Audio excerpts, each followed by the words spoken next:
Good afternoon, everyone. This is Chris Riley with System Source, joined by Sean Roberts at Arctic Wolf. So we want to welcome you today. Appreciate you taking the middle part of your day.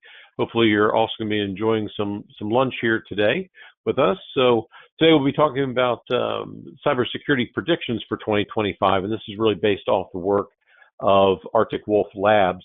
So while Sean can certainly speak more to it, Arctic Wolf manages the security operations of many thousands of organizations. And so as a result of that information that they receive because of their active management of that, they see the types of security breaches, et cetera, that are occurring. And so then they can take a look at that information and try to really boil that down, looking at what is happening now, as well as to also be able to predict out what are some of the trends that we're seeing in cybersecurity. So that allows us to then be able to build better defenses because we understand what's coming up based on a very large data set. So that's a lot of the background for where these predictions came from. So with the agenda, I'll be doing a few introductory remarks, and then Sean will be jumping in, looking at kind of the top 5 predictions that they have, and but more importantly, also be talking about what are the recommendations for what do you do about this stuff. So how do we protect ourselves from that? A little bit of housekeeping. If you haven't received your pizza and you asked for one, just be patient. They may be trying to find your address or your office building, depending on where you're working from today. So give them a few extra minutes. If you're at the office, you may want to check on the other side of your front door. If you lock your front door, you may find a pizza delivery person on the other side of that, or alternatively, we've also found pizzas that have disappeared to wherever food disappears to in your office. You may want to check there as well.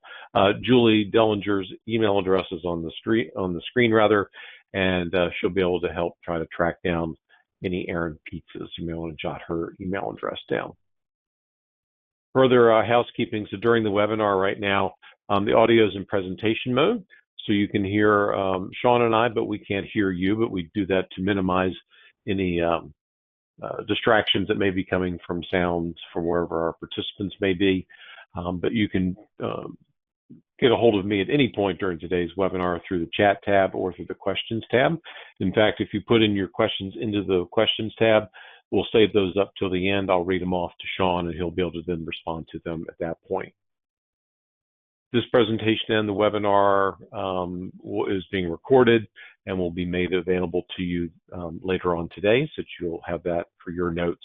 And then finally, there is an evaluation at the end, and if you can take just a moment to do that, it lets us know how we did, how we can do better, as well as gives you a chance to let us know what additional information that you would find helpful. And we can try to get that to you and to make it a little bit more fun. We'll do a drawing of the completed evaluations and let that person know that they have a $50 Amazon gift card coming their way. Try to make it a little bit more fun. So just briefly on System Source, there are 70 of us here, been around since 1981, working with IT professionals from South Central Pennsylvania all through Central Maryland and into the DC area. And a lot of what we do is we're going to, and folks may initially come to us when they need to acquire new technologies, like security-related tools. And so they may come to us when they need to do something in user computing. But generally, most of the work that we do is in the modern data center, whether that's on-prem or all the various cloud varieties. Amazon Web Services, our primary is going to be in Microsoft Azure. We also see a lot of hosting services, basically wherever you can kind of put your compute, storage, security, other types of network infrastructure. Those are the kinds of places that we are managing and provisioning and designing for in the modern data center, which really spans all of those areas. So we'll be looking at security tools like Arctic Wolf, like Barracuda. We also work with Cisco Meraki, HPE Aruba, et cetera, in helping to design data center solutions. Folks are using these types of solutions because they really want to improve things. So we talked a little bit about consulting and cloud services. Training is our group of professionals that actually do professional IT related training. And there's usually 600 plus courses available on that training schedule at any one point. And that's in about three dozen different technologies or specific vendors. Specific vendors might be, for example, Cisco training. Technologies may be more general, like security, those types of things. So that's available on our website there. Present is professional AV, so digital signage, all these Zoom rooms, Teams rooms, WebEx rooms, so all the large displays, projectors, microphones, speaker systems, and integrating all of those types of things into the furniture installation. All that kind of happens in our professional AV group. And then finally, we maintain all of these things. Either you call us when you need us reactively under service and support, and we're available 7x24 as well. And also, you can reach us just after hours as well. Simply follow the voicemail prompts on our main number, and that can take you to support after hours as well as during the day.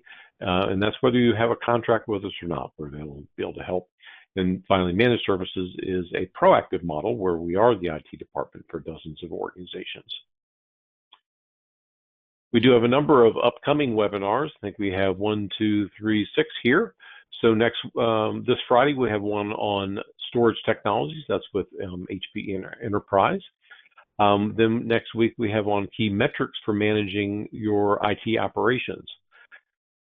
Then followed on March the 4th by looking at some AI stuff on ChatGPT and Copilot. And I'm sorry, actually the next one, the date is wrong on that one. So managing the challenge of large or difficult Wi-Fi environments is actually on March the 6th. My apologies. And we'll correct, that is correct on our website. You can always register there. And on March the 7th, we have one on simplifying server management. So those are coming up, and I'll drop the information and correct dates into the chat as well. With that, let me go ahead and hand things over to Sean, please. Excellent. Okay, well, thanks everyone for joining us today. If you're in the DMV like me, you're probably watching what was a snowstorm, but wasn't a snowstorm, but it's back to being a snowstorm. So who knows? Hope you're enjoying your pizza. A couple things, had an excellent introduction there from Chris. Just to answer a couple questions, who the heck am I? Who the heck is Arctic Wolf Labs? Again, Sean Roberts, Senior Pre-Sales Engineer. I'm in the area. I cover enterprise accounts for System Source in Maryland and DC. And Arctic Wolf Labs, you might have heard of Arctic Wolf. Arctic Wolf Labs has become, when I started 5.5 years ago, was a very small group of people, maybe a couple of folks and a laptop, that type of thing. But today, now that Arctic Wolf is north of about 3,200 employees, the labs group represents our threat intel team, and it has grown in excess of about 100 people. So what's nice is a couple things have fallen out of that. We're able to produce at the end of each calendar year a security report, kind of looking back on the things that happen, the threats to be aware of, what steps you can take to handle that. And then also interesting is going to be the nature of this presentation today, which is predictions for the year 2025. I realize we're into the probably 6th or 7th week of the calendar year, but certainly worth covering a few of these topics, and we'll keep it short and sweet. There's really just 5 predictions that we'll cover at a high level, which will be followed by some recommendations, and I'll step you through each one of those.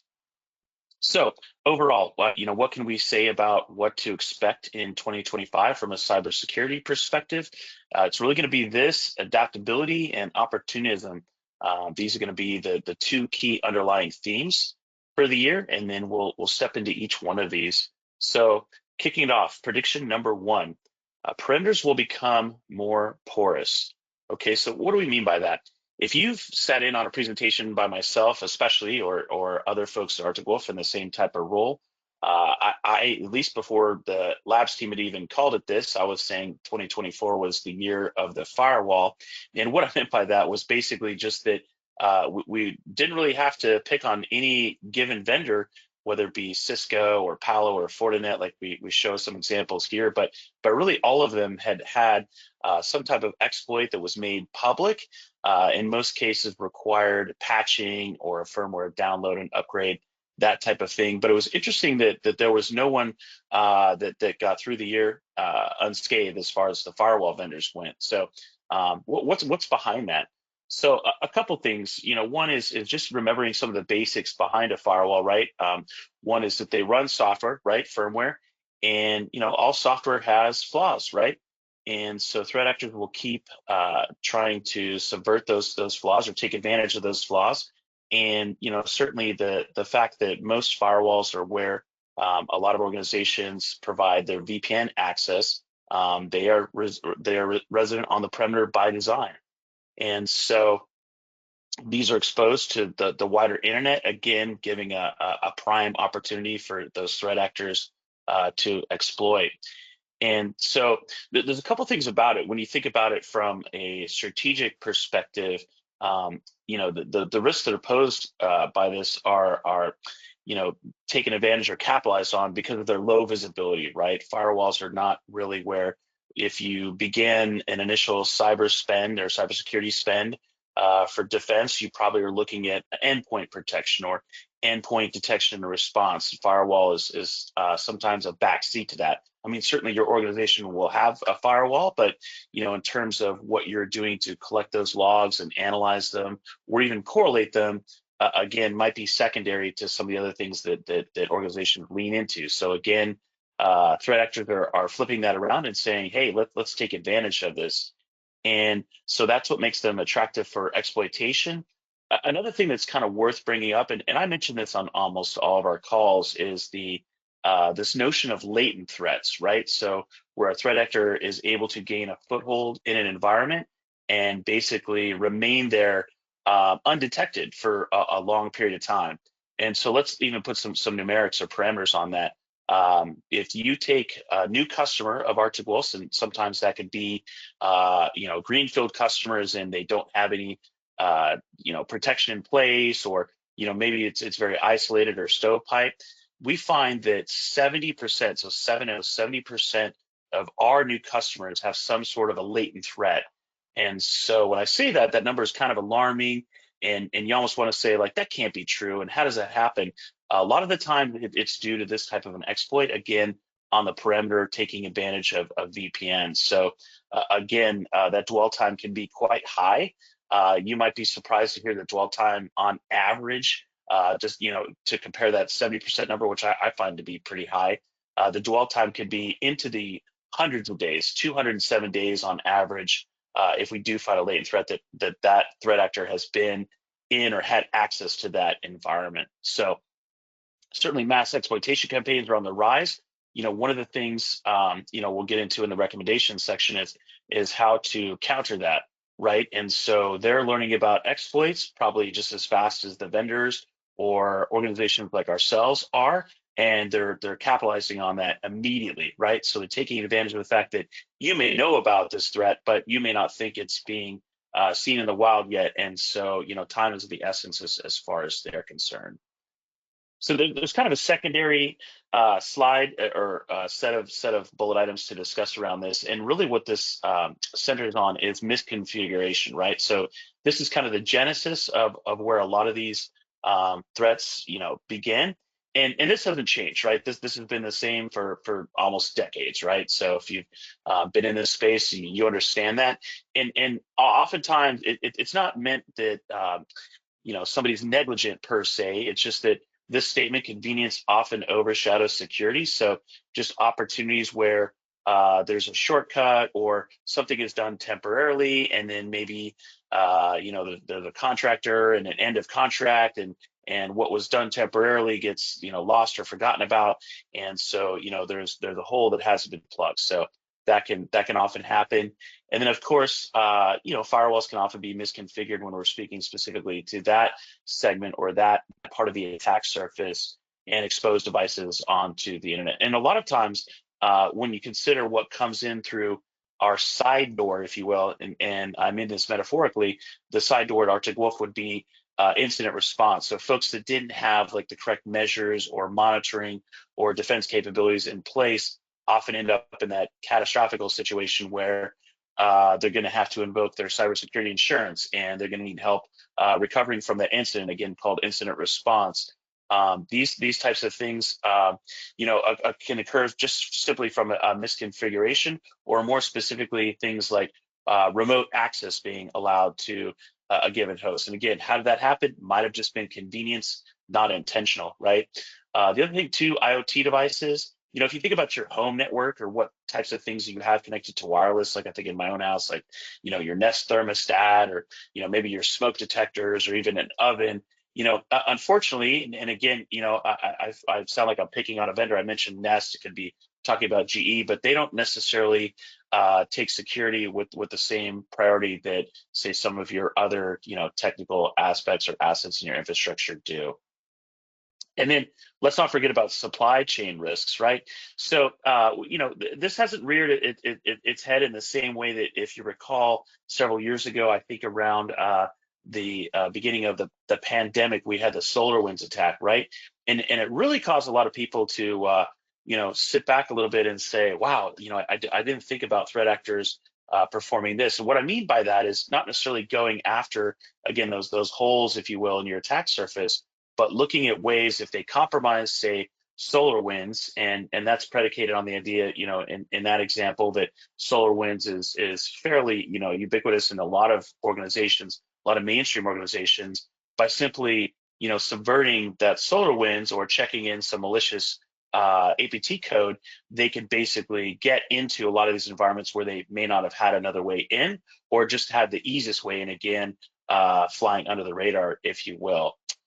And just to point out too, certainly this isn't just the only segment that Arctic Wolf focuses on. Certainly not system source, but manufacturing does represent these days. And again, this is why this is in this prediction a significant share of victims. And we'll also talk about utilities in a second as well. But certainly that's one to consider. So getting into some of the recommendations here.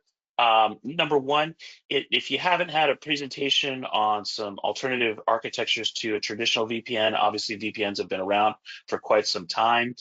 You might have heard some of these phrases in the industry: zero trust network access, that type of thing. If you haven't had exposure to that, or want to learn more, just to understand, hey, are there alternatives? Yes, there are, but what are the pros and cons of that, and what could I do to explore that? Certainly, get with your folks like myself at Arctic Wolf, your folks like Chris at System Source, be happy to educate you on that.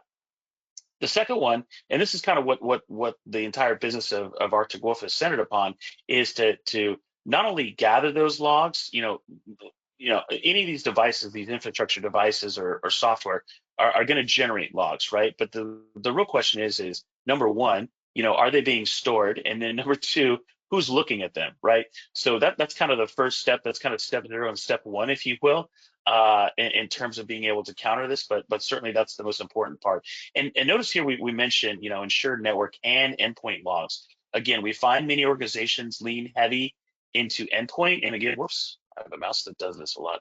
That lean into this significantly, and then often, sorry, one more second here.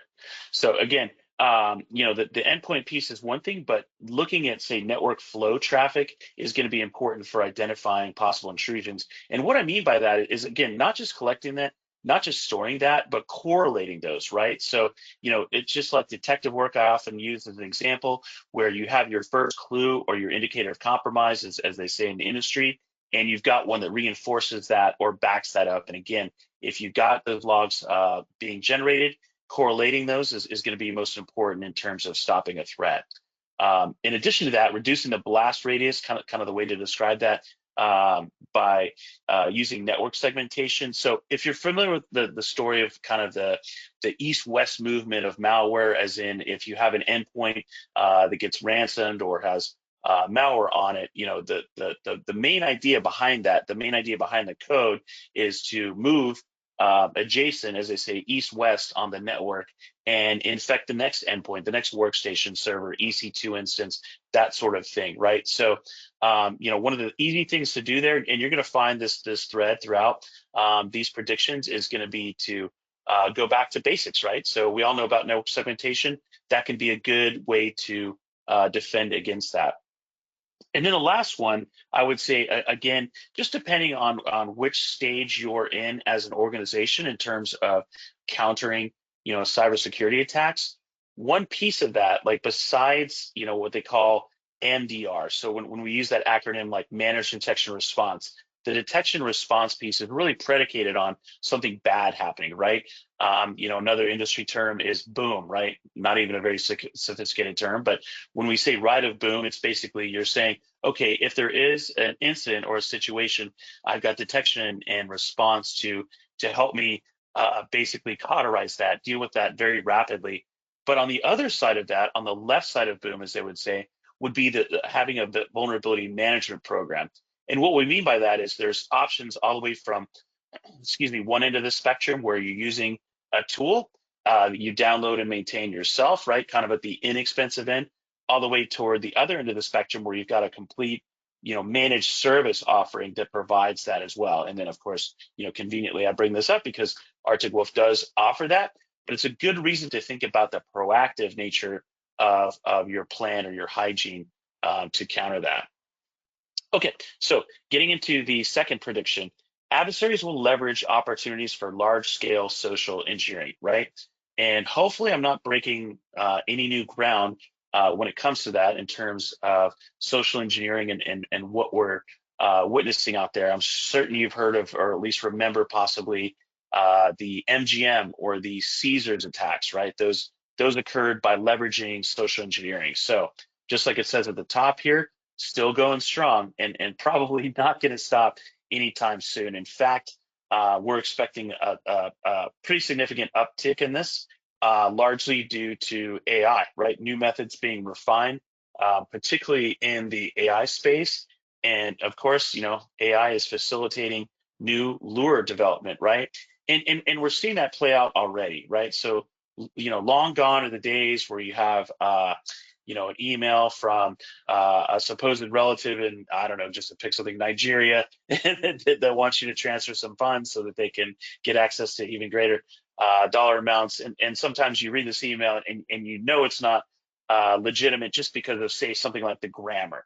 Well, that's obviously going away when you think about AI, or more specifically AGI, which is the generative form, right, for the large language models. So it's becoming harder and harder for us, even as good stewards, as good technical stewards, to understand that. So certainly, just like it's at the top, not going away.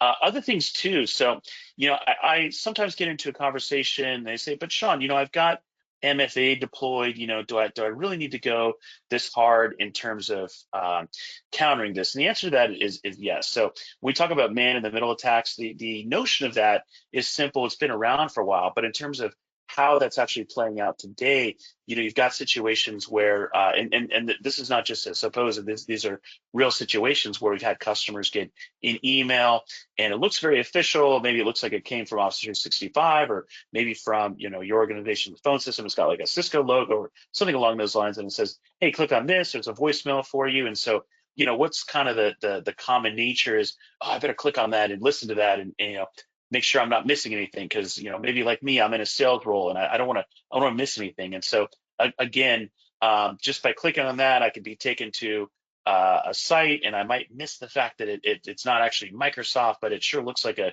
O365 login. I provide my credentials, being this adversary in the middle type of attack.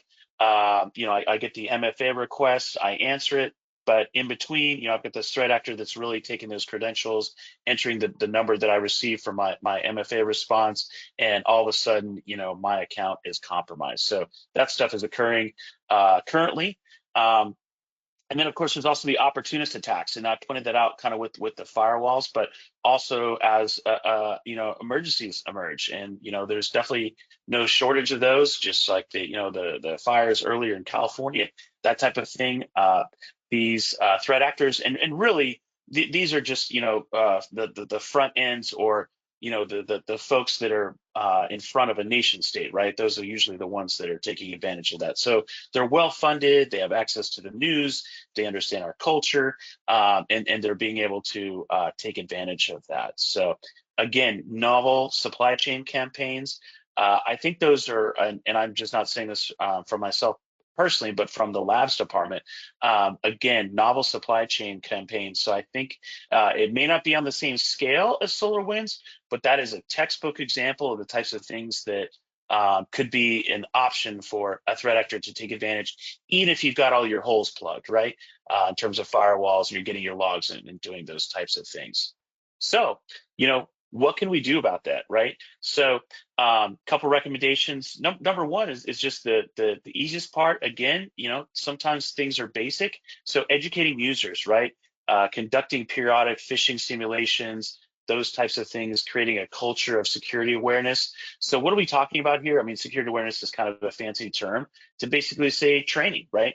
And there's many vendors, including ourselves, that offer robust training type packages. But again, these recommendations are meant to be, unbiased and biased at the same time. So having one of those in place is going to advance you, right? Is going to just make everybody a little bit more vigilant, especially if you can conduct those periodically throughout the year, right? Not just once a year. Because what happens, as you may know from your own experience, either as the provider of those security awareness trainings or the person that's taking those is, if you wait till the end of the year, sometimes, it ends up being a 60-minute video or 90-minute video that you have to watch. And you're probably not going to have, at least I don't have the attention span to just sit there and watch that for 60 to 90 minutes. So doling those out more frequently, maybe keeping them shorter, just as reminders are definitely a nice contributor for that. And again, just to reinforce what I've stated before, is being able to capture the logs, right, and not just from a single source or not just from one element of your attack surface, i.e. endpoint. I talked to so many organizations that have made good, respectable, responsible investments in an endpoint strategy, but ignoring some of the other types of logs or opportunities to capture security details, such as from the network, like flow data, such as from your SaaS logs, whether that be, as you see some examples here, Microsoft Entra, Okta, Duo, those sorts of things. So, all of these vendors make those logs available. The problem is a lot of them are myopic in the sense that you have to log into their specific interface, pour through those logs yourself. And then, sometimes you're the one that has to be the, I call it like a traffic cop, to basically examine and correlate all of those logs. So again, how to, limit the exposure. Consider those things that I just mentioned. And also, this is kind of where, I'm a little bit unbiased is, possibly by employing a multi-vendor strategy. And, you might think I'm picking on CrowdStrike a little bit. I am to some degree. They're a wonderful partner of ours. I think they're an excellent endpoint vendor, certainly one that we support and work with. So, you may know that Arctic Wolf recently acquired their own endpoint vendor. We acquired Cylance, but we are going to continue the same philosophy that we've had all along, which is that we have an open vendor neutrality type of approach. So if you have CrowdStrike, we'll work with your CrowdStrike. We'll take those logs. So if a multi-vendor strategy makes sense, certainly that is another way to limit your exposure there. And in a lot of cases, that can make some sense. Okay, third prediction. And again, these kind of build upon each one. You're probably recognizing that as we go. Ransomware will exploit weaknesses in identity and access management configuration. So I just got done talking about that bullet item when it comes to Microsoft Entra, Duo, Okta, that type of thing. And so this is kind of a continuation of that subject. So authentication, certainly a critical part of the equation, right? If this gets subverted, then certainly bad things can happen depending on the user that was compromised. So a couple things, and this is just making some objective statements, right? So Active Directory is not secure by default, right? So am I picking on Active Directory? Nah, not necessarily, right? I mean, Active Directory is complex. It's complex for a reason. That way it has versatility. In a lot of cases, it requires special expertise to administer correctly. And so, depending on the size of your organization, you may not have the internal resources to understand, all the consequences of different, configuration options and that sort of thing. So, this is why, you work with system source. This is why you might consider using Arctic Wolf services, that sort of thing, is to get help with that expertise to weigh the considerations, weigh the benefits, the pros and the cons, and then what that could help you with in terms of, closing some of those gaps, right? And there's also, let's face it, some legacy deployments of Active Directory out there where just something hasn't been reviewed recently and times have changed. So therefore, that's requiring, a different way to handle that. And then just, like I mentioned before about convenience, right? Operational continuity, I mean, that's paramount, right? I mean, that doesn't matter whether you're a hospital, a credit union, a manufacturer, retail, it doesn't really matter, just making sure that things are available. So, hey, before I download that new endpoint protection agent, I want to make sure that I don't take everything down, that it's compatible with my software. So often that does take precedence over security. So really that's a recognition of that. Um, and then this is where it gets a little deeper and potentially darker, pun intended.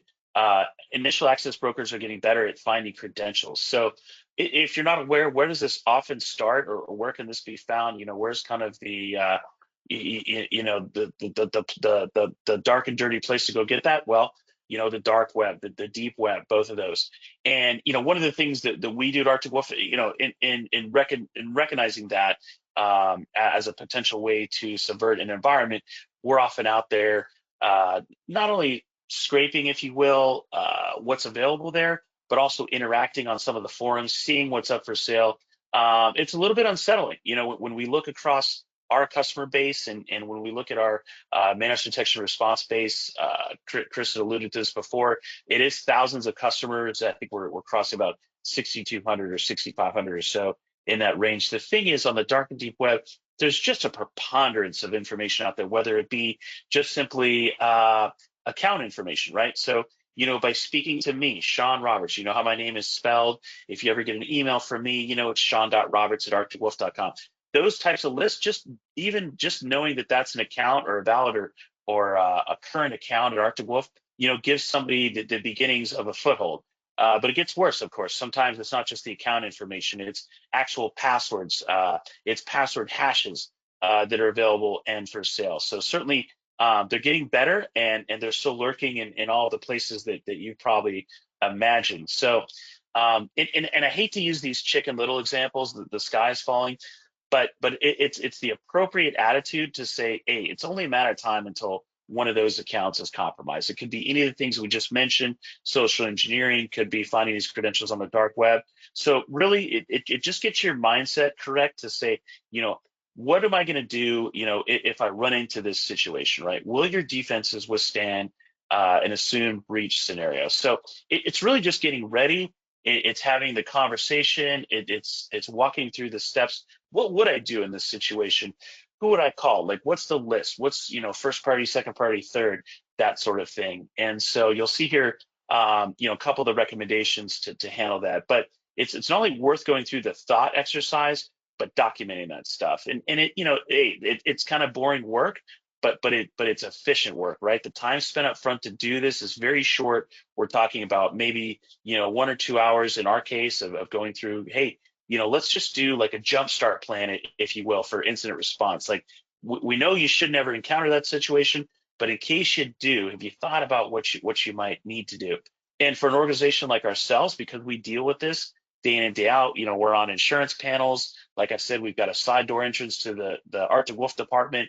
Again, that's incident response. We never want to meet a new customer that way, but sometimes there was just no better situation. So, being ready to handle that and having those steps documented is just going to really cut down on a lot of the noise and just getting you back to running without any sort of malware, that type of thing. So again, auditing, right? Auditing your IAM configurations, especially using automated tooling and penetration testing. So again, keeping myself honest here, biased and unbiased, right? So one of the things that Arctic Wolf doesn't do is pen testing.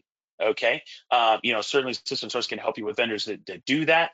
But here's the thing. So if you were to get, say, that any of these services, managed detection response, that sort of thing from us, interesting point is, customers will ask us, say, hey, I know you do a lot. You've got a lot in your portfolio, but Arctic Wolf, do you do pen testing?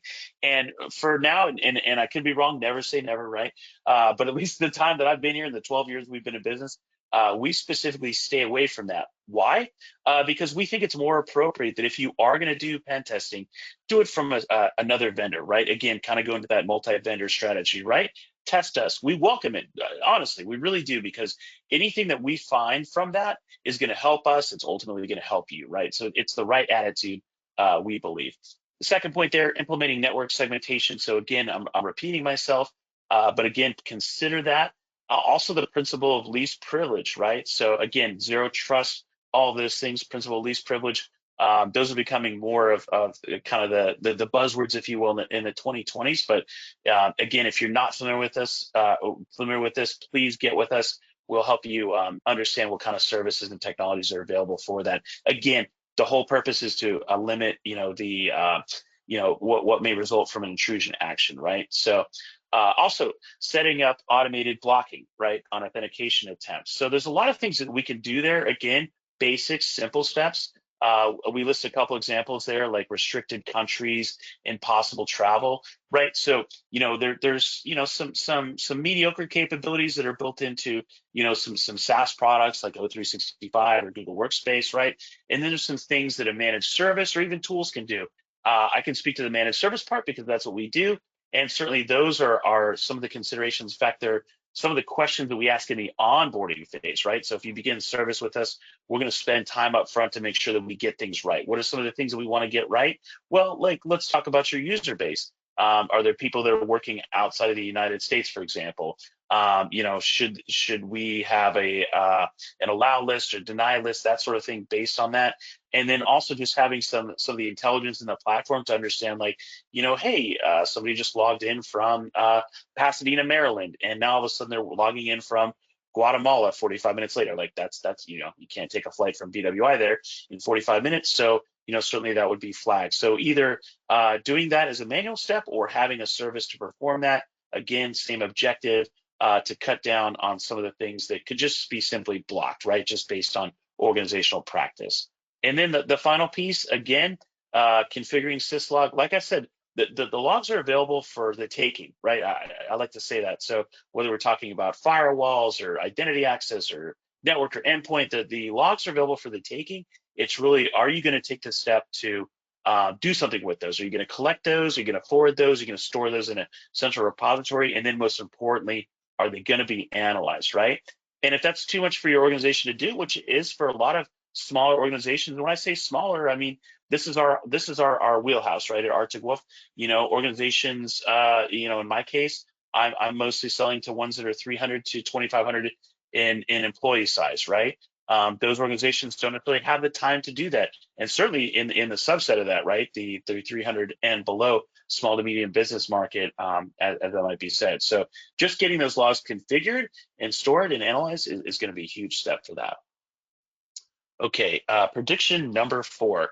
Critical infrastructure will be targeted for financial gain, right?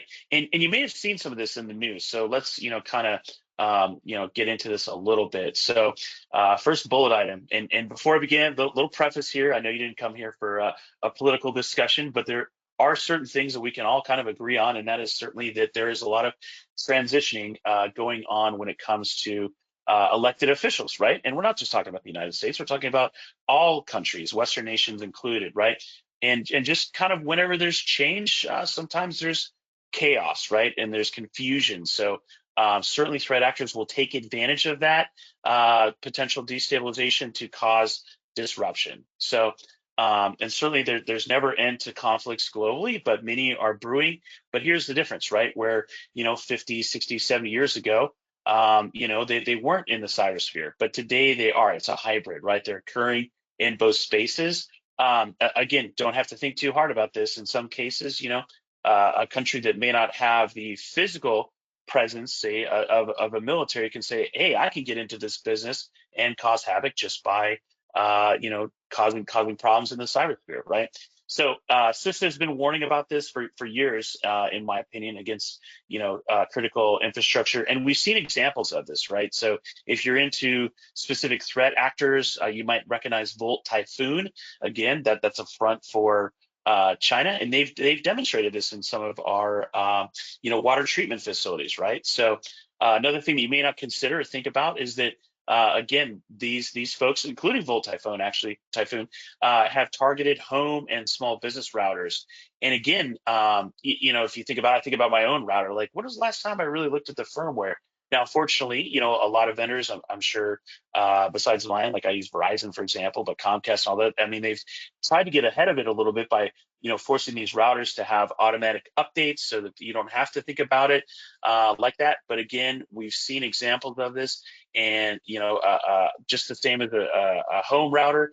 Small business router could be used for staging. So again, they could lay dormant there for a long time and nobody knows about it. So therefore, if they didn't get caught initially, then maybe the vendor didn't feel compelled to really release a patch, or maybe they just didn't even know about it. But certainly today, we've seen this take place. Like I said, the EPA has acknowledged vulnerabilities. Fortunately, nothing too catastrophic yet. But I think some of the nation states are waving their hands and saying, "Hey, we're here," just to let you know.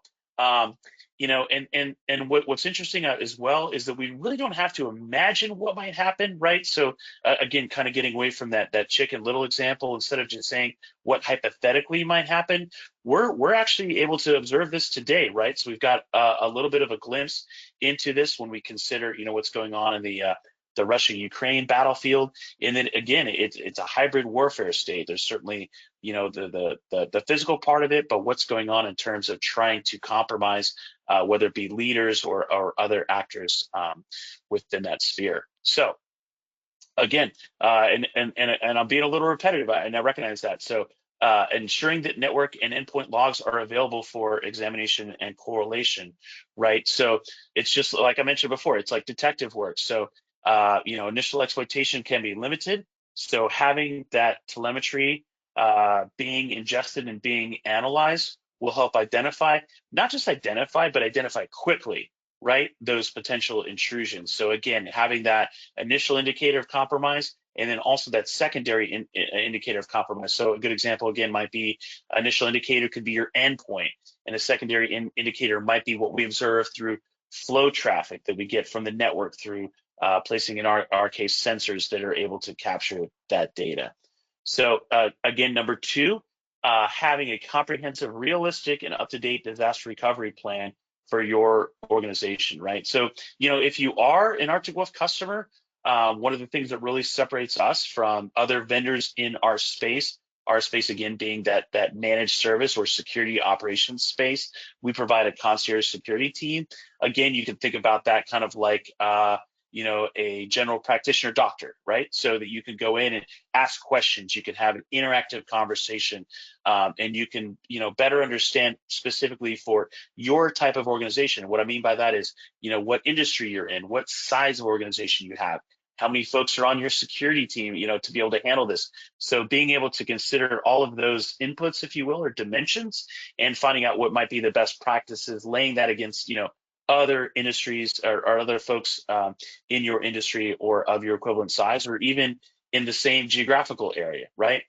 And then, again, following, this is kind of the first time that I've heard this, but I've been in this space a long time, but the 3-2-1 principle of backups, right? So back to the basics here. What this means, what this is really meant to be is, if something catastrophic were to happen, right? Again, don't want to meet you at the incident response door, but if that does happen, it means you might be in a situation where you're talking about doing, restoration from bare metal, right? Wiping everything out, making sure everything's clean. Malware got too far, or too carried away, or too ingrained in your environment, had to go back, start over, and restore.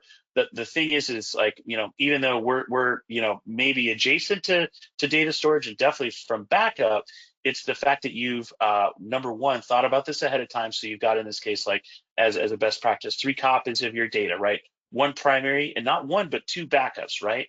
And then also storing those backup copies at separate locations, right? And these are kind of basics, but it's just important to point out again that, if you're not testing your backups, you could be in for a world of hurt, could be catastrophic to the business if you haven't done a restore lately. Just like doing pen tests for cybersecurity, it's good to follow that as a best practice. All right, and last but not least, looks like I'm staying pretty close to on time. Threat actors will harness advanced AI reasoning for initial access. So again, building upon what we said before, I hope, or I would assume that most of you have at least played, tangentially with some of the, latest AI or AGI types of things that are out there. But you're beginning to see that, not only is it evolving rapidly, we kind of have these. What do they call it? I think they call them AI winters, right? So there's kind of some periods of time where there isn't like a lot of major developments. I think we can all agree AI is not necessarily linear in terms of its advancement. It's kind of more of a S curve, if you will. So those winters would represent the period of time, like kind of the late 2010s, if you will, was the most recent winter or ice age or something like that, where that has occurred. But now you've seen like AGI, both from a commercial and an open source sense, being available to people for good and bad purposes, right?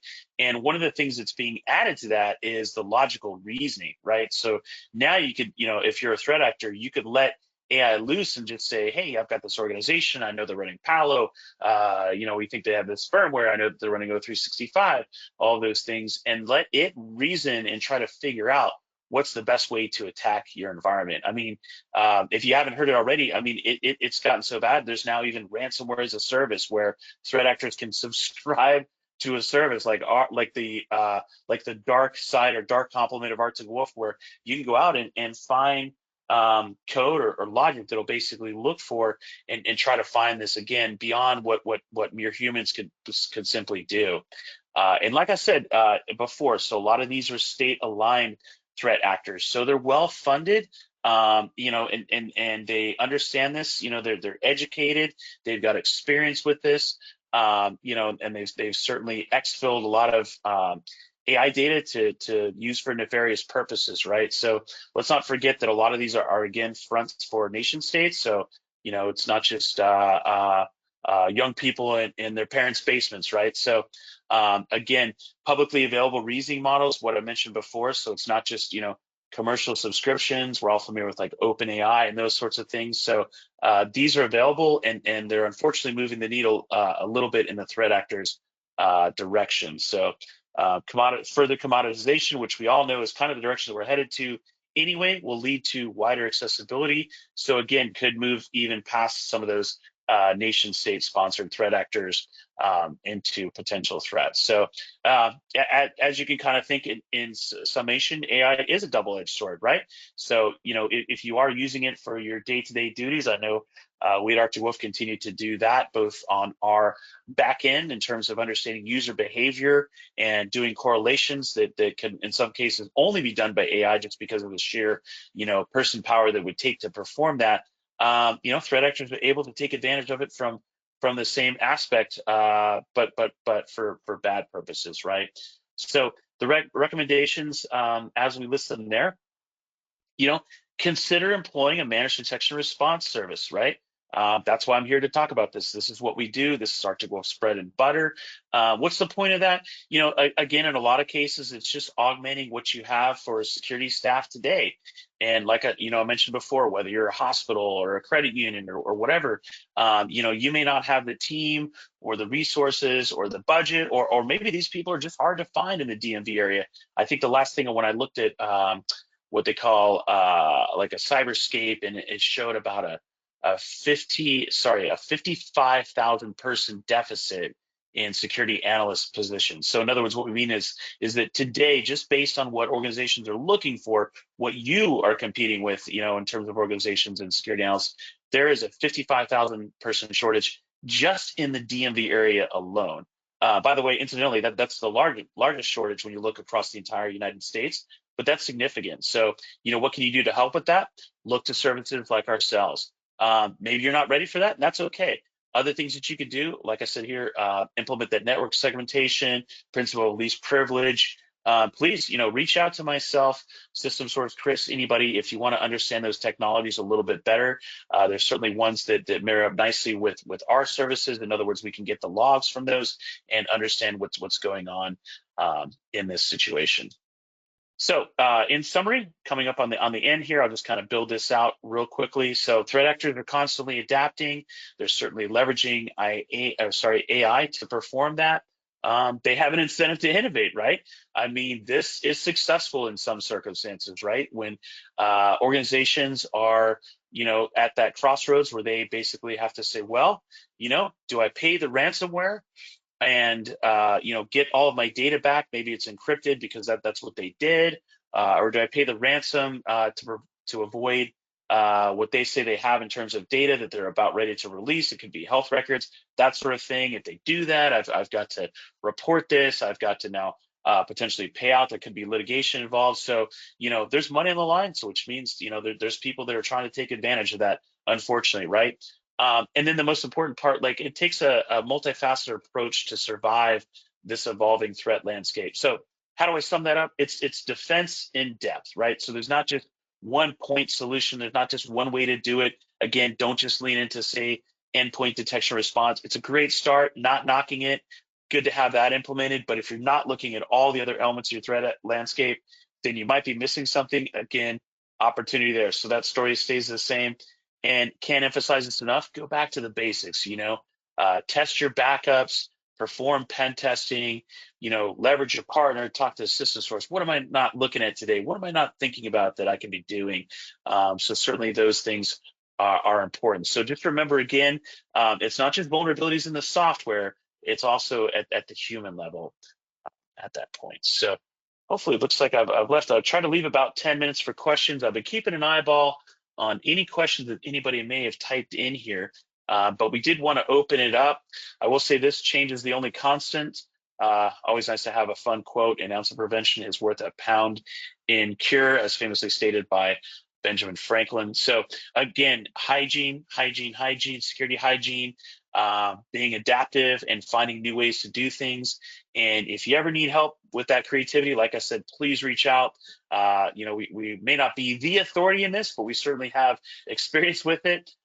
This presentation we will provide, I think this is being recorded, so Chris and team will make that available to you. There's also a security report you can download if you'd rather look at this in a PDF form.